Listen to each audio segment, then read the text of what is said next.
इसके दो बेनिफिट्स हैं। सबसे पहले तो जितना जल्दी आप ड्रॉ करना स्टार्ट करोगे उससे आपका टाइम सेव होगा, और जो जो मेन चीजें हैं उस इंफॉर्मेशन से उन्हीं चीजों को आपको जो है वो उस डायग्राम में, उस टैबुलेटेड फॉर्म में, उस पाई चार्ट में जो है वो प्लॉट करना है, ड्रॉ करना है।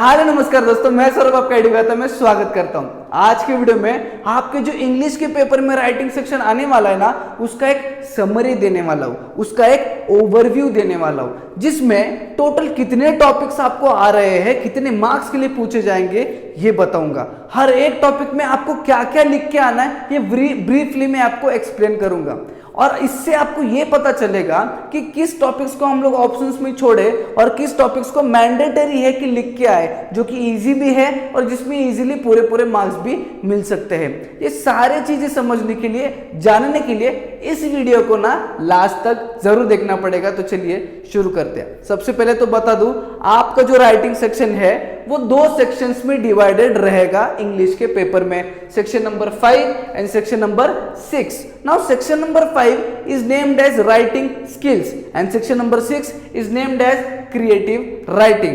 Although total section 5 plus section 6 आपको 25 मार्क्स का पूछा जाएगा, यानी कि 25 मार्क्स का आपको लिख के आना है। बात करते हैं सेक्शन 5 से। सेक्शन 5 में 3 मेजर क्वेश्चंस है। सबसे पहला क्वेश्चन जो सेक्शन 5 में है that is letter writing. Now letter writing is a question जो हम लोग सदियों से लिखते आ रहे हैं। 2-3 साल हो गए, 2-3 लैंग्वेजेस में लिख रहे, हिंदी में लिख रहे, मराठी में लिख रहे, इंग्लिश में भी लिख रहे।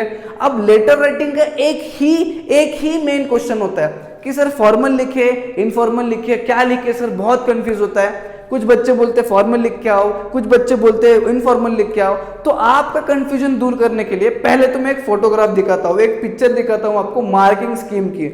अब ये दो फोटोग्राफ्स देखने के बाद, ये पहले तो फॉर्मल का दिखाता हूं, उसके बाद ये इनफॉर्मल का दिखाता हूं। अब फॉर्मल और इनफॉर्मल की मार्किंग स्कीम देखने के बाद हमें ये पता चलता है कि फॉर्मल में जो फॉर्मेट दिया है उसमें मार्क्स प्रॉपरली डिवाइड हो चुके हैं। इसका मतलब फॉर्मल लेटर के फॉर्मेट को बहुत ज्यादा इंपॉर्टेंस है, क्योंकि उसके मार्क्स जो है वो डिस्ट्रीब्यूटेड हो चुके हैं ज्यादा इन कंपैरेटिवली इनफॉर्मल से। इससे हम लोग यही कंक्लूड कर सकते कि हमें तो फॉर्मल लेटर ही लिख के आना है। तो मेरी सुनोगे तो I would suggest you to go for formal letter, जो कि 5 मार्क्स का रहेगा। नेक्स्ट बात करते हैं इंफॉर्मेशन ट्रांसफर। अब इंफॉर्मेशन ट्रांसफर में आपको 2 क्वेश्चंस पूछे जाएंगे, verbal to non verbal and non verbal to verbal. अब इन दोनों में से आपको कोई एक करना है, इन दोनों में और रहेगा, इन दोनों में से कोई एक करना है। एक्चुअली ये है क्या, मैं आपको बताता हूं। इंफॉर्मेशन ट्रांसफर एक ऐसा क्वेश्चन है जिसमें एक फॉर्मेट का इंफॉर्मेशन को आपको एक दूसरे फॉर्मेट के इंफॉर्मेशन में कन्वर्ट करना है। अब 2 ही टाइप के फॉर्मेट है यहाँ पे जो आपको पूछे जाएंगे, एक है वर्बल, एक है नॉन वर्बल। तो पहला क्वेश्चन ये कहता है जो वर्बल टाइप ऑफ फॉर्मेट है, मतलब वर्बली आपको इंफॉर्मेशन दिया जाएगा, जैसे कि पैसेजेस में इंफॉर्मेशन दिया जाता है वैसे इंफॉर्मेशन दिया जाएगा, उसको पढ़ना है, उसको समझना है। उसको पढ़ने के बाद नॉन वर्बल फॉर्म में, जैसे कि पाई चार्ट हो गया, जैसे कि टैबुलेटेड फॉर्म हो गया, जैसे कि ट्री डायग्राम हो गया, फ्लो चार्ट हो गया, ऐसे सारे नॉन वर्बल फॉर्म्स में जो है वो आपको वो सारा डेटा जो आपने पढ़ा है वो यहाँ पे डायग्रामेटेड फॉर्म में जो है वो प्लॉट करना है, बनाना है। दूसरा जो इसको और रहता है, इसमें आपको नॉन वर्बल फॉर्म में दिया रहता है, यानी टैबुलेटेड फॉर्म में, यानी पाई चार्ट के फॉर्म में, फ्लो चार्ट के फॉर्म में, ट्री डायग्राम के फॉर्म में आपको दिया जाता है, जिसको पढ़ना है, जिसको एनालाइज करना है, सारे पॉइंट्स को एनालाइज करके समझ के आपको वर्बल फॉर्मेट में, पैराग्राफ में वो सारा इंफॉर्मेशन ट्रांसफर करना है। ये 2 चीजें आपको पूछे जाएंगे। अगर मेरी राह पूछोगे, मेरा पिक पूछोगे, तो आई वुड से कि आप जो है वर्बल टू नॉन वर्बल जाइएगा, जिसमें आपको वर्बली पैसेज में जो है वो इंफॉर्मेशन दिया रहेगा and you have to convert that information in diagrammatic form, pie chart के फॉर्म में, टैबुलेटेड फॉर्म में, फ्लो चार्ट, ट्री डायग्राम, जो आपको क्वेश्चन में पूछा गया है। इसके 2 बेनिफिट्स हैं। सबसे पहले तो जितना जल्दी आप ड्रॉ करना स्टार्ट करोगे उससे आपका टाइम सेव होगा, और जो जो मेन चीजें हैं उस इंफॉर्मेशन से उन्हीं चीजों को आपको जो है वो उस डायग्राम में, उस टैबुलेटेड फॉर्म में, उस पाई चार्ट में जो है वो प्लॉट करना है, ड्रॉ करना है। अगर आप नॉन वर्बल टू वर्बल जाओगे तो उसमें आपके ओन वर्ड्स में आपको पैराग्राफ लिखना पड़ेगा, और वो लिखने के लिए आपको वो जो डायग्राम दिया है, जो नॉन वर्बल इंफॉर्मेशन दी है, उसको बहुत बार पढ़ना पड़ेगा, एनालाइज करना पड़ेगा। उसके बाद भी आपकी सेंटेंस फॉर्मेशन किस तरह से है उस पर डिपेंड करता है कि आपको पूरे मार्क्स या फिर अच्छे मार्क्स मिल सकते हैं या नहीं। इसीलिए my pick will be you should go for verbal to non verbal. समझ में आया? ये भी आपको 5 मार्क्स के लिए ही पूछा जाएगा। इतना क्लियर है? Third type is drafting speech या फिर व्यू और counter view, view counter view या फिर ड्राफ्टिंग स्पीच। बात करते हैं ड्राफ्टिंग स्पीच। इसमें you will be provided with a topic, आपको एक टॉपिक दिया जाएगा, उस टॉपिक पे आपको स्पीच डिलीवर करनी है। उस टॉपिक पे आपका क्या व्यू है, आपका क्या मतलब आप क्या नॉलेज देना चाहते हो, आपका क्या ओपिनियन है, आप क्या बातें शेयर करना चाहते हो आपके ऑडियंस के साथ, वो सारी चीजें आपको डिलीवर करनी है स्पीच के फॉर्मेट में। डिफरेंस इतना ही है, यहाँ पे बोलना नहीं है, आपको यहाँ पे लिख के निकालना है। आप स्पीच डिलीवर कर रहे हो तो आपका जो लैंग्वेज है दैट शुड बी फॉर्मल, क्योंकि ऑडियंस के साथ बात करते समय your language should be always formal. जिस तरह से आप फॉर्मल लेटर में यूज करते हो ऑफिशियल लैंग्वेज या फिर फॉर्मल लैंग्वेज, उसी सेम तरीके से आपको यहाँ पर भी फॉर्मल लैंग्वेज ऑडियंस के साथ यूज करनी है। मतलब लिखते समय फॉर्मल लैंग्वेज में ही लिखना है, इसका ध्यान रखना पड़ेगा। समझ में आया? ठीक है। और स्पीच में आपका जो टोन है वो थोड़ा सा एग्रेसिव रहना चाहिए। Why? Because you are delivering a speech, आप एक स्पीच डिलीवर कर रहे हो। तो अब स्पीच डिलीवर करने के लिए आपको कुछ टर्म्स, कुछ टर्मिनोलॉजीज भी दिए जाएंगे। Now with the help of these terminologies और these terms, these points, you can deliver a speech. समझ में आया? बात करते हैं उसके और में जो क्वेश्चन है that is view counter view. अब व्यू काउंटर व्यू में क्या होगा, आपको एक टॉपिक दिया जाएगा, ठीक है। अब उस टॉपिक के अगेंस्ट एक तो आपको बोलना है या फिर उसके साइड से अगर आपको एक बोलना है। अगर उसके अगेंस्ट बोलना है तो that will be counter view. अगर उसके साइड से बोलना है तो you have to write a view on that topic. अगर अगेंस्ट बोलना है तो you have to write a counter view on that particular topic. समझ में आया? ओके। अब व्यू और काउंटर व्यू करने के लिए, यानी कि उसके साइड से बोलने के लिए, उसके साइड से बात करने के लिए या फिर उसके अगेंस्ट जाके बात करने के लिए भी आपको कुछ टर्म्स दिए जाएंगे। Now with the help of these terms आप जो है वो व्यू या फिर काउंटर व्यू को प्लॉट कर सकते हो।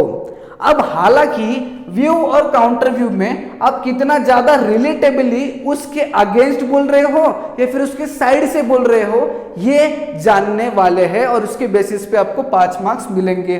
दूसरी चीज, व्यू और काउंटर व्यू में भी आपको जो लैंग्वेज है वो फॉर्मल ही रहना चाहिए, जैसे आपने स्पीच डिलीवर करते समय जो है वो यूज किया है। समझ में आया? ओके। अब इसमें मैं आपको नहीं बता सकता, कुछ बच्चों को अगर ड्राफ्टिंग स्पीच अच्छा लगता है तो ठीक है।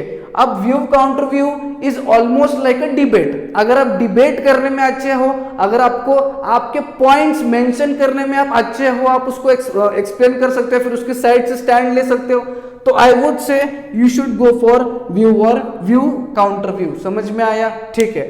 अब मैंने सेक्शन 5 राइटिंग स्किल में जो जो क्वेश्चंस थे वो सारे बताए और उसमें से क्या पिक करना चाहिए ये मैंने आपको मेरे पॉइंट ऑफ व्यू से बताया है। अब हम लोग बढ़ते हैं सेक्शन 6 की तरफ, विच इज क्रिएटिव राइटिंग। जैसा नाम है क्रिएटिव राइटिंग, उसी तरह से हमें लिखना भी क्रिएटिव ही होगा। थोड़ा सा कंपैरेटिवली इसमें ज्यादा लिखना है इन टॉपिक से। समझ में आया? पहला है एक्सपेंशन ऑफ थीम और न्यूज रिपोर्ट। बात करते हैं एक्सपेंशन ऑफ थीम की। अब एक्सपेंशन ऑफ थीम में आपको एक स्लोगन दिया जाएगा या फिर एक कोट दिया जाएगा जो कि आपका थीम रहेगा या फिर जिसमें आपका एक आइडिया छिपा रहेगा। उसी आइडिया को आपको एक्सपांड करना है, उसी आइडिया को आपको उसमें से खींच के एक्सपांड करके प्रॉपरली प्लॉट करके लिखना है।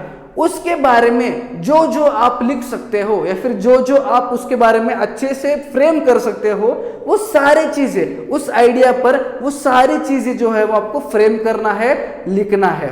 एक्सपेंशन ऑफ थीम में आपका एक प्रॉपर टाइटल रहना चाहिए, ठीक है, एक प्रॉपर इंट्रोडक्शन वाला पैराग्राफ रहना चाहिए और as expected expansion of theme में 2 to 3 पैराग्राफ्स रहना जरूरी है, ये लिखा है। ठीक है, आपको ये मतलब 21 सेट में, फिर बहुत सारे बुक्स में भी, बहुत सारे टीचर्स ने भी एक्सप्लेन किया है कि एक्सपेंशन ऑफ थीम में 2 से 3 पैराग्राफ्स रहना बहुत जरूरी है। समझ में आया? जिसमें आप उस पर्टिकुलर आइडिया को, उस पर्टिकुलर थीम को एक्सपांड कर रहे हो, उसके बारे में जितना जो कुछ भी आपको पता है वो प्रॉपर फॉर्मेट में आप जो है वो लिख रहे होंगे। उसके बाद सेकंड इज न्यूज रिपोर्ट। अब न्यूज रिपोर्ट में आपको एक न्यूज हेडलाइन दी जाएगी। नाउ विद दैट हेडलाइन और एक आउटलाइन, अब कई बार बस हेडलाइन दिया जाता है, कई बार उसके साथ आउटलाइन, कुछ पॉइंट्स भी दिए जाते हैं। अब हेडलाइन और आउटलाइन की मदद से आपको एक न्यूज रिपोर्ट रेडी करना है, आपको एक न्यूज आर्टिकल रेडी करना है। हर बार आपको आउटलाइन देंगे ये जरूरी नहीं है, काफी बार बस हेडलाइन दिया जाता है, कई बार हेडलाइन के साथ कुछ आउटलाइन यानी कि कुछ पॉइंट्स भी दिए जाते हैं। अब ये न्यूज रिपोर्ट या फिर ये न्यूज आर्टिकल्स काफी ज्यादा रिलेटेबल रहना चाहिए उन न्यूज रिपोर्ट से जो आप न्यूज़पेपर्स में पढ़ते हो, उन आर्टिकल से जो आप न्यूज़पेपर में पढ़ते हो, जिसमें प्रॉपर आपका टाइटल रहना चाहिए, उसके बाद एक इंट्रोडक्टरी पैराग्राफ रहना चाहिए, फिर क्या कहना चाहते हो आप उसके बारे में वो रहना चाहिए, और लास्ट में आपका क्या कंक्लूजन है उस पर्टिकुलर न्यूज के बारे में वो भी रहना चाहिए। ये सारे चीजें अगर आप न्यूज रिपोर्ट में इंक्लूड करना जानते हो या फिर आप सारी चीजें कर सकते हो तो I would say you should go for news report, otherwise you should go for expansion of theme। अब आप पहले सोच लो क्या करना है, एक बार उसके दोनों के एग्जांपल्स देख लो, आपको जो सही लगता है उनके कुछ एग्जांपल्स को ट्राई करो, सॉल्व करके देखो, अभी टाइम है, टाइम बहुत है आपके पास, you can still do it. उसके बाद बात करते हैं नेक्स्ट क्वेश्चन की, which is developing a story या फिर नरेटिंग एन एक्सपीरियंस। अब developing a story and narrating an experience में जैसे कि पहले तो आपको एक स्टोरी डेवलप करना है, सेकंड में you have to narrate an experience, आपका कहीं का एक एक्सपीरियंस आपको नरेट करना है कि आपके साथ क्या हुआ या फिर आपका वो पर्टिकुलर दिन, वो पर्टिकुलर प्लेस, वो पर्टिकुलर मूवमेंट कैसा था, इसको आपको नरेट करना है। बट ये मन से नहीं करना है या फिर स्टोरी भी मन से फॉर्म नहीं करना है। अब इसमें 2 चीजें आपको दिए जाएंगे। सबसे पहले दोनों में आपको एक तो स्टोरी लिख रहे हो तो स्टोरी का स्टार्टिंग दिया जाएगा जिसको कंटिन्यू करते हुए आपको पूरी स्टोरी बनानी है, या फिर आपको नरेटिंग एक्सपीरियंस में वो आपका जो एक्सपीरियंस नरेट कर रहे हो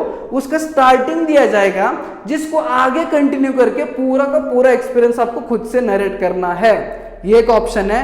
और इसको और ऑप्शन ये है कि आपको स्टोरी का एंडिंग वाला लाइन दिया जाएगा, अब उस एंडिंग वाले लाइन को एनालाइज करके ऊपर का पूरा स्टोरी आपको फॉर्मेट में फ्रेम करके लिखना है।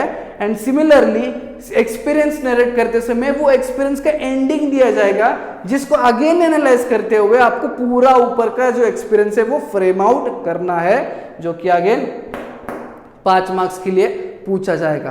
तो इन दोनों में से कोई भी लिखो। अगर आप स्टोरी डेवलप करने में बढ़िया हो तो स्टोरी लिखो, नरेट करने में बढ़िया हो तो नरेट कर दो एक्सपीरियंस को। समझ में आया? This was all about the writing section जो कि आपके पेपर में पूछा जाएगा।